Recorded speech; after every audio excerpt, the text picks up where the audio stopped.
name is Andi Pateña-Matheu. Join me as we learn and unlearn things and make new discoveries. This is AnDiscoveries.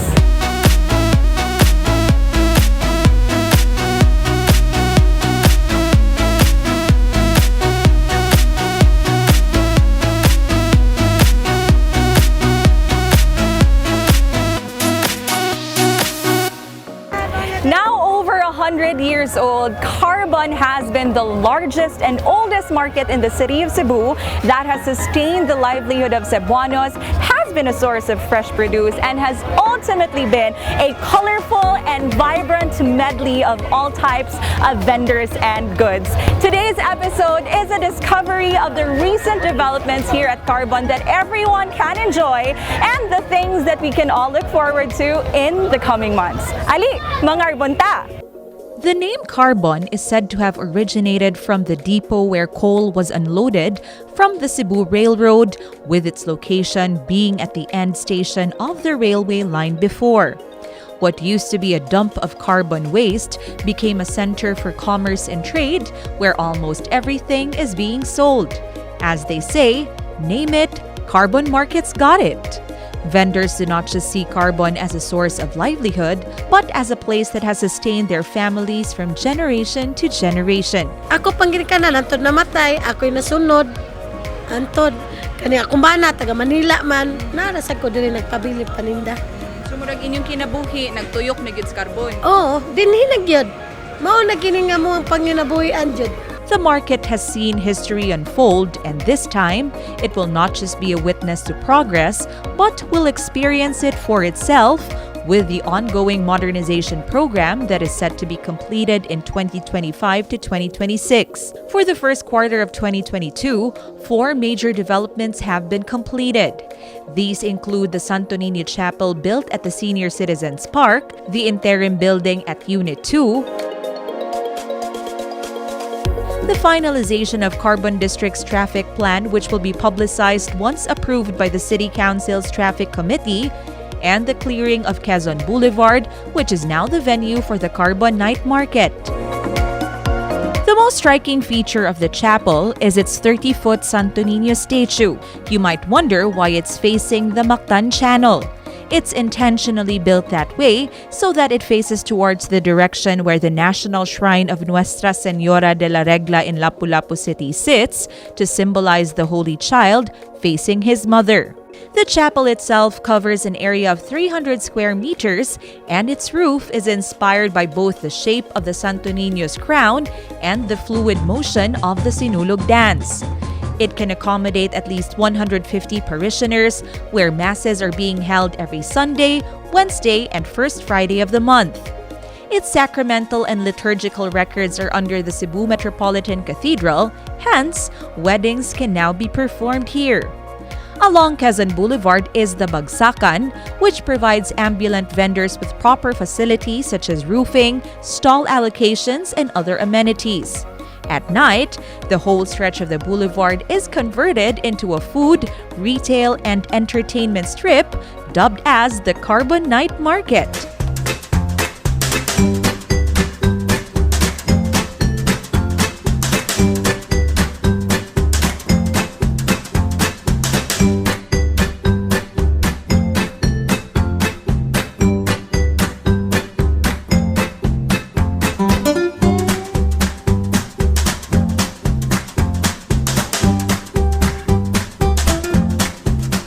One can choose from a wide variety of sumptuous food items here, and among the crowd's favorites are the grilled scallops and seafood.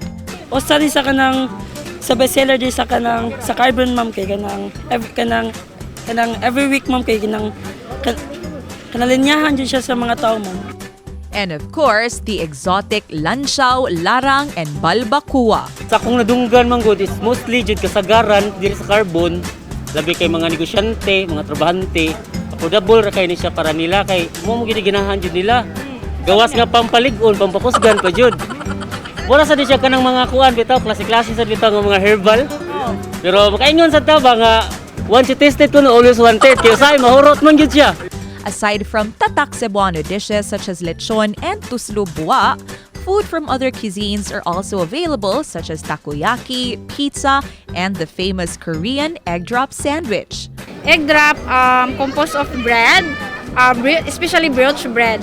So mopili ra ka og mga product nga unsay imong gusto. So nami ham, beef teriyaki, bacon, Hawaiian and tuna.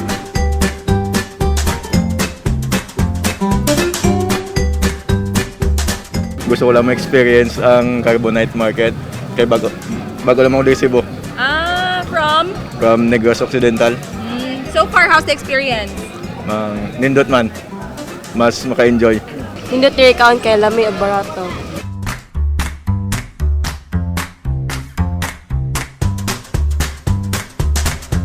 Other services are also available, such as tarot card reading and reflexology, as well as nightly entertainment by Cebu's local artists. We are here at Quezon Boulevard, particularly the Carbon Sunday Market, which will now be called the Carbon Night Market. And we are joined by the Public Relations Lead of Cebu to World Development Incorporated, Joel Aba. Hi! Hi! Thank you so much for having us. Thank you and welcome to the night market. Yes. Actually, afternoon karon, pero we still call it night because most of the time people come here at night.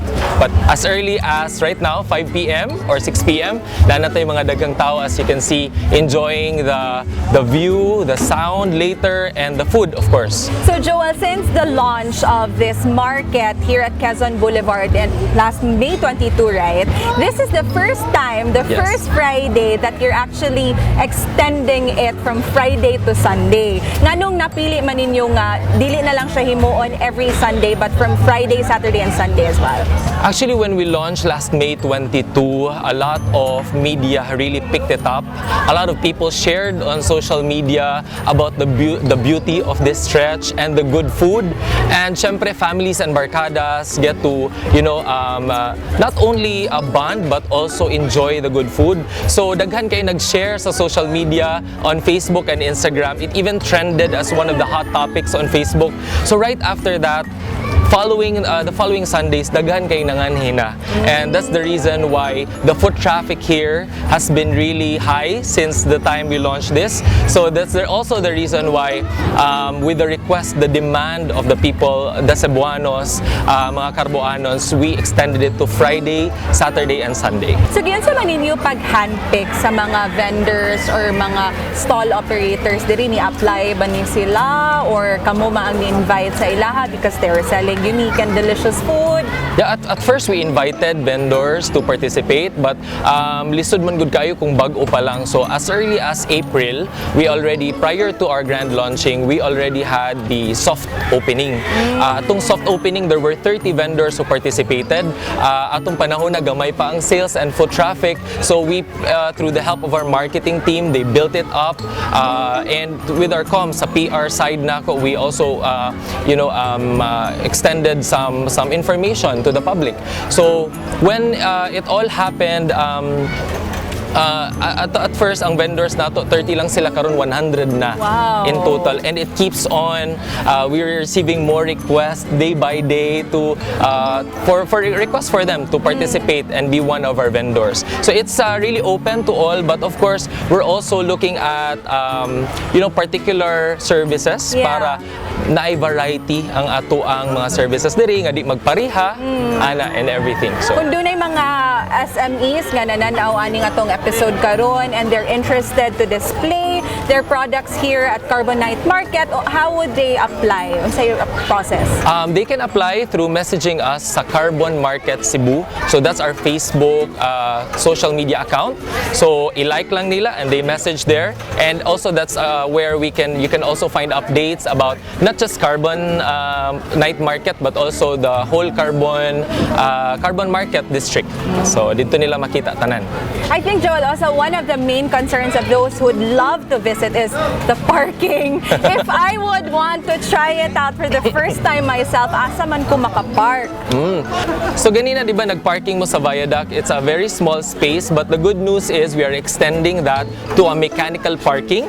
So kung nakita ninyo ng ubang parking sa uban nga mga areas diri sa Cebu, nga mechanical sila, so meaning you can park and then pwede siya mo elevate ang imuha nga sakyanan to the second, third yes. level. So we're looking at that to be completed in the next few months. We're speeding it up kay nagkadaghan naman gyud ang foot traffic nato. Pero kung hilig ka sa motor, dali ra sad kayo makaparking kay daghan namang parking, motorcycle parking around the vicinity of Carbon Market. So far since you launched last May, how has been the impact of holding this nightly market every Sundays at first to the community, especially now that we're slowly opening up the economy after the pandemic? Grabe kayo ang feedback sa mga tao inside Carbon and outside Carbon. Those vendors who were here and has participated as one of our vendors, they had very good testimonials. In fact, nalipay sila nga 3 days na ang atong Carbon Sunday Market kay the more they have a source of income, no? Kay most of the time hurot gyud ang ilang mga paninda, dagan kayong mga hurot na. In fact, last time as early as 9 PM na anay mag-close na sa ilang mga tindahan kay nangahurot na ang ilang mga pagkaon. So that really indicates that the economy is right now somehow open na ta, and the livelihood of these people are enriched, no? We are able to develop that and bring back their livelihood. Kay kini nga stretch, actually, as you can see, medyo actually clear ni siya on a regular day, but back then this used to be a very wet and dirty area. Kato mga nakaanhi diri sa una nga area, I'm pretty sure na amazed na mo kung ma-amaze mo sa transformation nato kay this is not the way it looks like before. Okay, now that you've brought that up, kanang usually magod when we talk of street food, especially when you eat it downtown, here sa Carbon, two concerns. Number one, limpyo ba ang pagkaon? And number two, you know, the downtown area of Cebu City is always tied up to mga security concerns. So, Yes. unsaon man nato pag-assure sa ato ang mga customers nga mga dinhi about the cleanliness of course, the food and their security as well.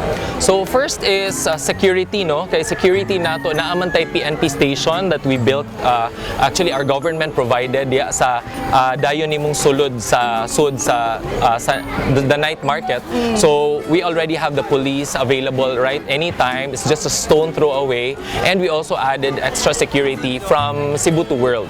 So rest assured na walay na nga mga untoward incidences. So we're expecting that people are, when they're eating, they're safe, but we also recommend each and every one kay di mo gyud nato matagaan to really keep their valuables intact, close to them kay wa takabaw sa mga hitabo, no? Yes. In terms of cleanliness, Yes. we really meet with the vendors and tell them to really sanitize the food. In fact, makita man sad nimo kung unsa kalimpyo sila kay makita man nimo ang pagluto sa pagkaon. Unlike when you go to restaurants, most of the time the chef just hides in there behind the scenes, no? So wa ka kabaw unsa kalimpyo or unsa kahugaw. But here we are very much assured that the food is clean because you can see it through your own bare eyes, no, nga ginani day pagluto ang pagkaon. Okay, go ahead and invite them to come and visit Carbon Sunday, now Carbon Night Market. So sa tanang mga Cebuanos, we would like to invite you on behalf of Cebu to World Development Inc. and our local government unit of Cebu City nga mangarbon ta, muani ta kay nindot na ang carbon. That's our very first message. We want to showcase and show the people nga aligri na ug nindot na kini nga area sa carbon, and of course we want to also have them explore the good food. We want you to experience Cebu in one place. Di nakakinanglang mo adtog laing-laing lugar para makatilaw sa mga lain-laing pagkaon, kundi na siya in a one-stop area, in one strip. So, of course, pinaka-importante, daghan mang lami nga pagkaon sa Cebu, pero daghan sang mahal. Pero here in Carbon Night Market, we are very much assured nga kamo ang inyong value sa inyong kwarta, makuha gyud ninyo kay barato ang mga pagkaon ug lamian gayon. So, ali mangarbon ta. Ali mangarbon na ta og ali mangaon na ta. Syempre di sad gyud mi magpalupig amo nang tilawan ang mga lamian nga pagkaon nga inyo makitaan dinhi sa Carbon Night Market.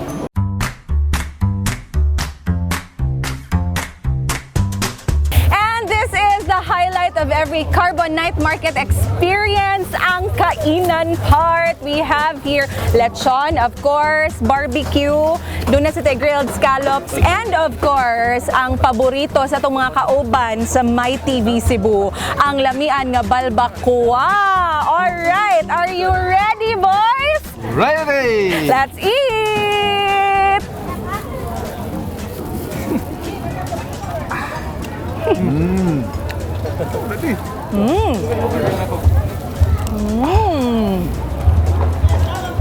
This is lechon, isaw-saw sa balba.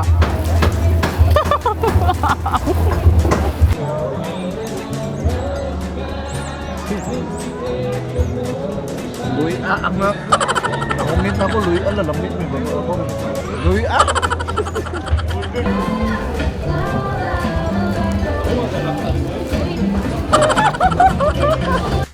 The Interim Building, on the other hand, at Unit 2, has 3 floors which will temporarily house close to 800 vendors located at Freedom Park and Warwick Barracks for 2 years, while the construction of the permanent market facility in these areas proceeds. Stalls for both dry and wet goods, including areas for karinderya vendors, are available at the ground and second floors, while the rooftop at the 3rd floor offers a picturesque view of the newly opened Cebu-Cordova Link Expressway. Clean bathrooms are also located in the building that are inspired by Cebu's very own puso or hanging rice. This time, we are going to find out updates about the ongoing modernization program for Carbon Market. And with me is the Deputy General Manager of Cebu 𝒂𝒏 Development Incorporated. We have Ms. Liduana Eco, or Ms. Lids. Thank you so much for joining us, Ms. Lids. Let's start first with the update. So far, unsa na ang atuang na-accomplish as far as the development project of Carbon is concerned? Yeah, thank you for having me. Actually, Carbon, the development has achieved a lot of milestones, important milestones, not just for Megawide and Cebu to World, but for all of us in Cebu. No? This is actually a project that we can all be proud of as Cebuanos. So far, we've actually completed already the interim market. This building that we are in. Yes, that we are in. And this is ready for vendor transfer. This has actually 4 major toilets. No? And the toilets here are, because this is something that Carbon did not have before. Yes. So we wanted to upscale it a bit, but not to the point that it becomes intimidating to our vendors and to our consumers nga kabalo man ta na this is the place, na the go-to place kung we are in search for kanang mga affordable items. So we wanted this to be clean, simple ra gyud kayo. We wanted this to be clean, safe, hapsay, and still affordable, no? And with the amenities and facilities that were difficult in the past, like for example, parking, security, and decent toilets, decent drainage system, decent flooring, decent roofing. No, so this building is already ready. So when sila maka-transfer, Ms. Anytime. Lids? Okay. Anytime. We are just waiting for the vendors to come in. We want this. This building is very ready for them to move in. The facilities are all ready. Water is running. Power is also available. Even Wi-Fi is available. Oh, really? Yes. So we're just waiting. We do not want. The last thing we want is actually for kanang magkagubot. Yeah. No. So we've seen that in the past, and we actually just really hope that all the sectors all the stakeholders of Carbon District, the vendors, the vendor leaders, even the community, the Barangay Ermita community, the Cebuano community would actually see the significance of this project. That this is not just going to change. Actually, I hear it all the time that it is to facelift Carbon, but it's actually more than that. It's not just putting on makeup, no, to a face. Yes. It is actually changing even the inner, the inside. We had already fixed the drainage system of actually Quezon Boulevard. So before, di na magbaha, but more than that, we've covered the canals na katong Manimaho before. Yes. Because the garbage was just really dumped in there. No? So if people would go to Quezon Boulevard now, they would see a really, really different Quezon Boulevard than before. The sidewalks naka-cover na siya, natarong na siya, but honestly, this is just 5% of what we really plan to do. The ultimate design is actually to enlarge the drainage facilities, because we are going to align our drainage plan to the overall drainage master plan of the city that is being worked on now by the city government. Because Carbon is a waterfront development, is a waterfront area. Carbon will receive the outfall from the inner areas of Cebu.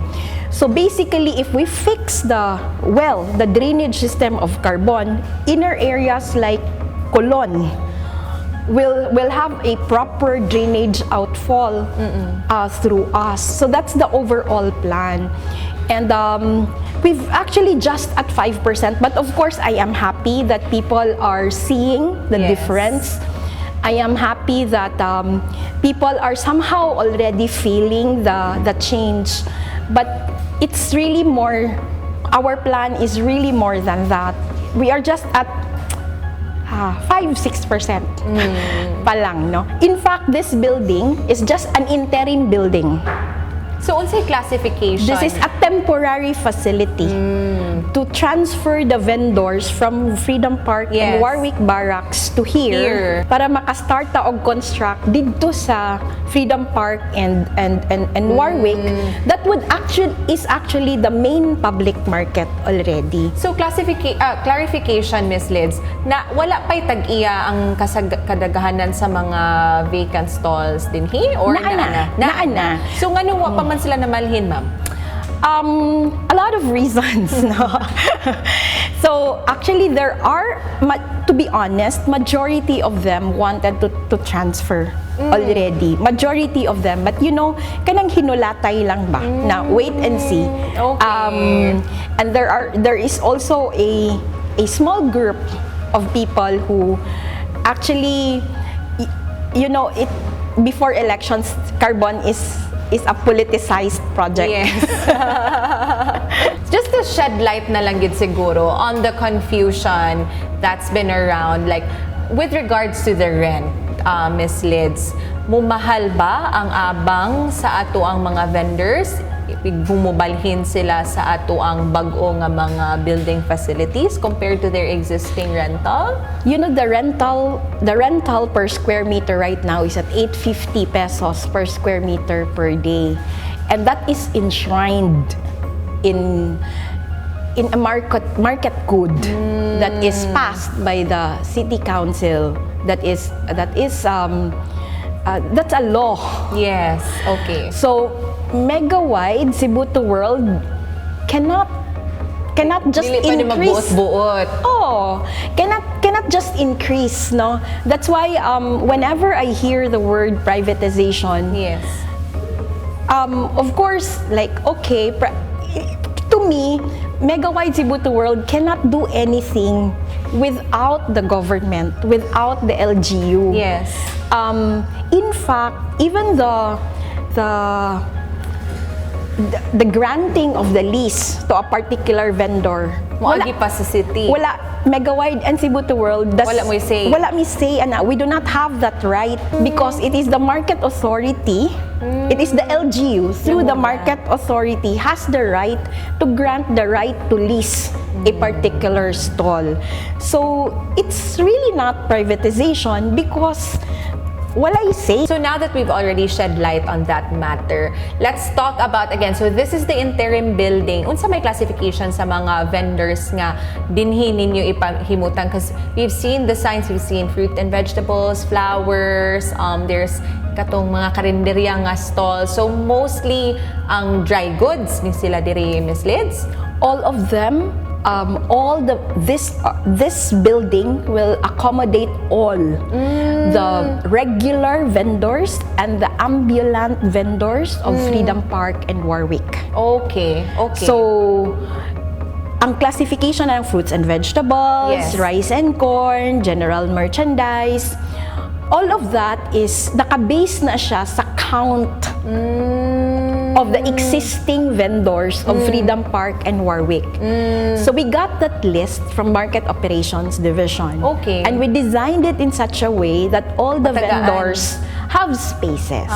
Okay. In fact, last year, we actually created a floor plan of ground floor and second floor. Gibutang na namo siya og tarp with the zoning, naka-color code to siya. And then we asked the existing vendors to sign on the spaces. Kung asa ila. Kung asa sila. Kung asa sila para they would know where they are, and we were hoping that when they come in, dili na siya stressful, no? Because kaybaw na sila kung asa ang ilahang lugar. So that was really what happened last year. Okay. Magmitultul ba sila sa ilahang Well, so many gipang-signan? things has happened. Election happened, okay. and in ana. So kami naman, we are really stretching the mode of understanding, Right. no? Because we also understand that any change is difficult, Yes. and we also understand that it's livelihood for them, for their families. So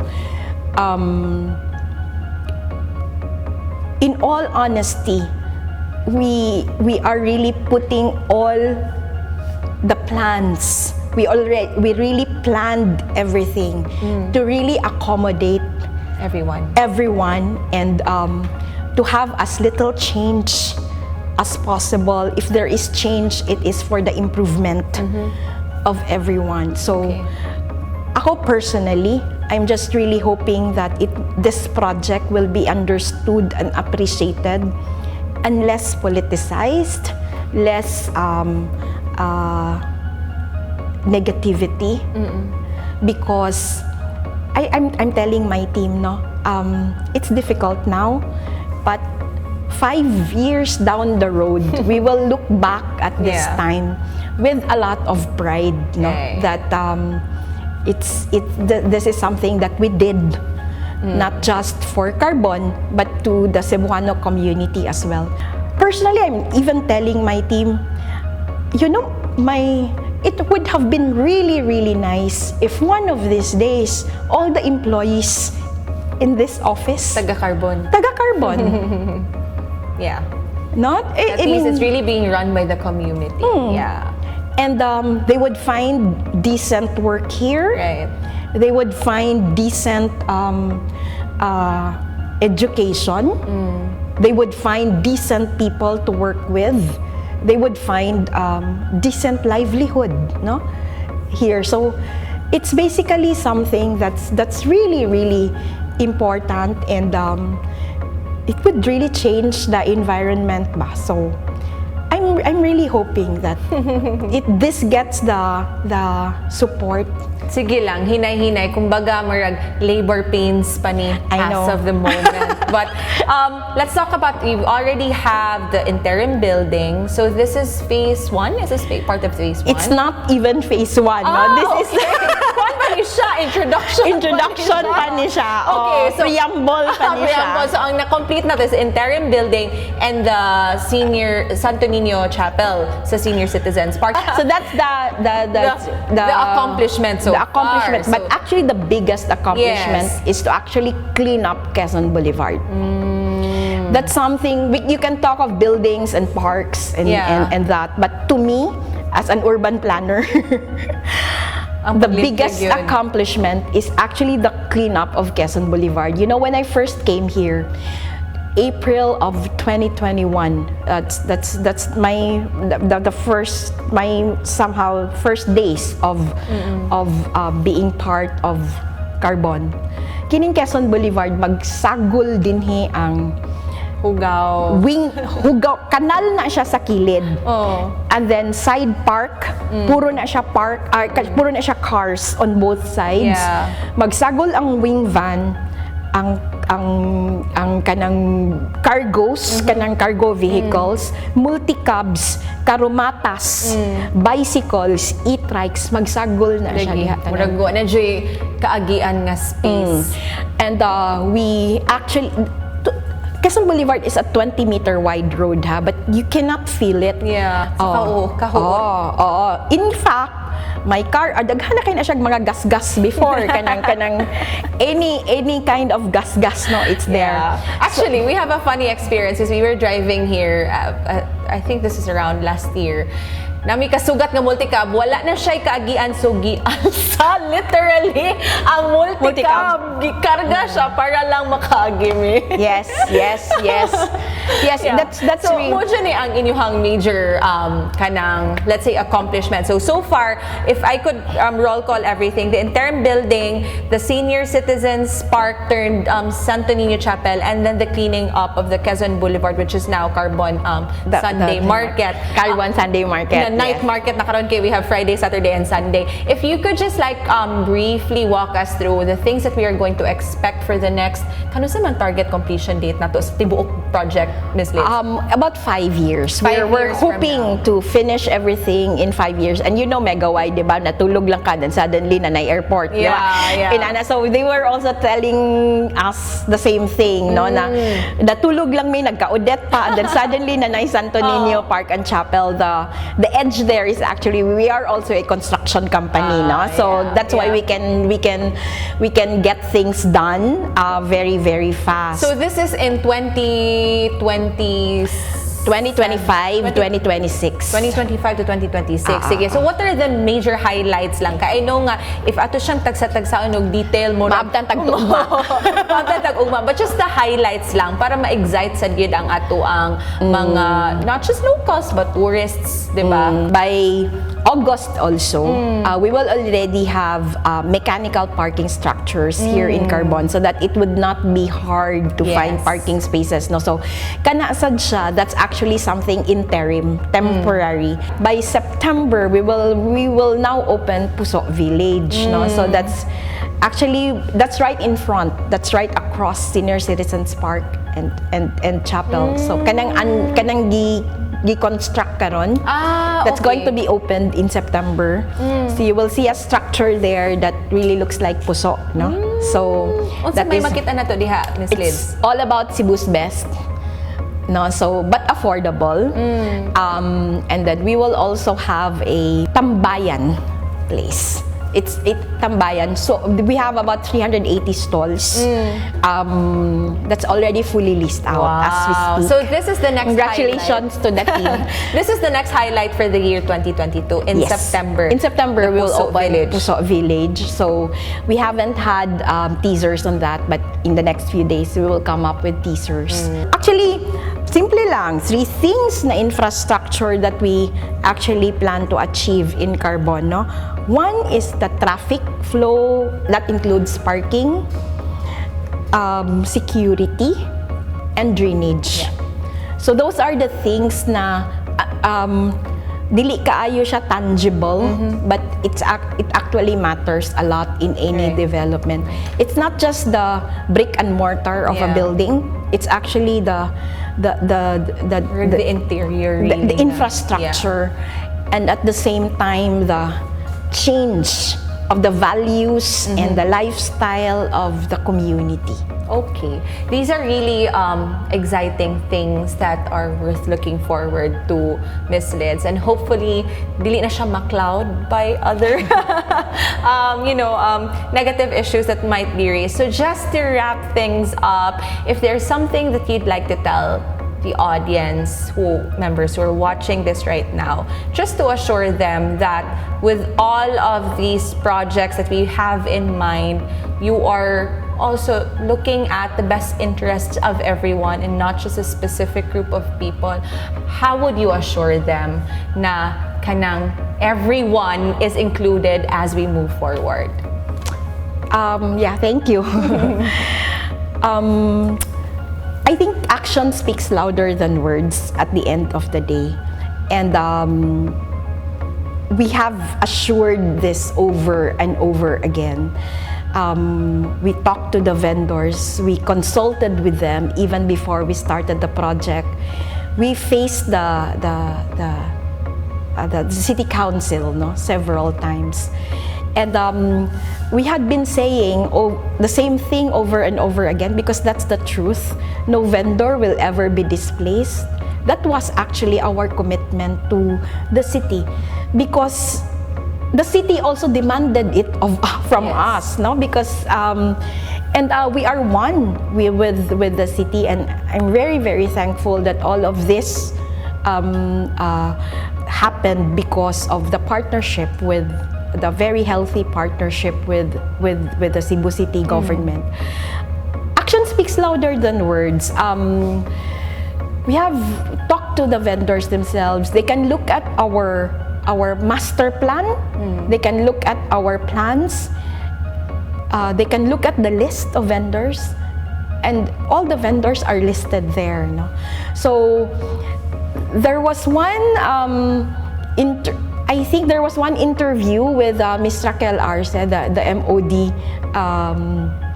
the MOD chief, and then she was saying, if there is, and I agree with her, if there is a discrepancy between a list of anyone, just show us that list and we can reconcile. So actually, because we've answered already that displacement issue several times, I just tell people na lang, so just give me the name of the vendor nga ma-displace. Para inyo ma-check. Para we can check. Okay. So because as far as I know, all of the vendors in that list have a place. Okay. And I think anyone can also come here in Carbon, can look at our activities here and see for themselves what we've done so far. And that's just 5% of our overall plan. Okay. Thank you, kaayo, Miss Lids. And I really appreciate the fact that you're telling everyone that you're transparent. Diba? So, I hope nga kanang tuloy-tuloy na gyud ang inyong mga plans, which is really for Cebu as a whole. And there you have it. So, I think at the end of the day, it's really about just working together for the greater good. Thank you so much, Miss Lids. And again, we're looking forward to all the developments that you have in store for us. Thank you for having me. Major long-term developments to look out for are the main market facility, which will soon have a basement parking that can accommodate up to 400 vehicles. The basement is also planned to connect what's now Unit 1 to Freedom Park, crossing MC Briones Street through an underground passageway for both vehicles and pedestrians. A park will also be built at Freedom Park so that the district will begin and end with a park, while an enclosed podium will soon rise connecting what is now Unit 1 to Unit 3 to F. Gonzalez Street so that shoppers get protected from extreme heat or rain. Meanwhile, a check-in facility and water taxi will also soon be operational, connecting Carbon District to the Mactan Cebu International Airport.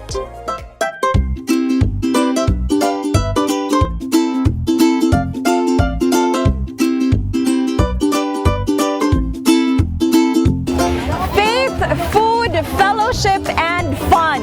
These are the of things offered here at Carbon for both locals and tourists to hopefully continue to invigorate the Cebuano community.